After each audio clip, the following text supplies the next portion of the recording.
শরীরের সাথে মনের একটা গভীর সম্পর্ক রয়েছে। একটি ছাড়া অন্যটি প্রায় অচল।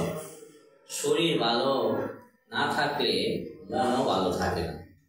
শরীর ভালো না থাকলে আমরা যেরকম ডাক্তারের কাছে যাই চিকিৎসা সেবার জন্য, কিন্তু মন ভালো না থাকলে দেখা যায় আমরা চিকিৎসা সেবা গ্রহণ করি না এবং কোথায় যেতে হবে তাও জানি না। খুবই পরিতাপের বিষয়। বর্তমানে অনেক নতুন নতুন বৈজ্ঞানিক পদ্ধতি আবিষ্কার হয়েছে মনসেবার জন্য।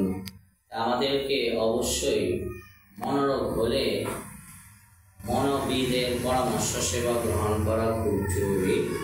কারণ মনোরোগ হইলে আমরা যদি এটা চিকিৎসা সেবা না করি তাহলে দেখা যায় যে আমাদের নিজের জন্য এবং পরিবারের জন্য খুব কষ্টসাধ্য হয়ে যায়।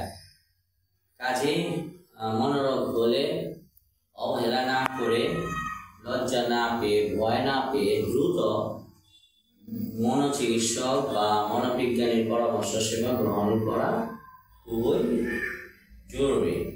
সবাইকে ধন্যবাদ জানিয়ে আজকের মতো শেষ করছি। খোদা হাফেজ।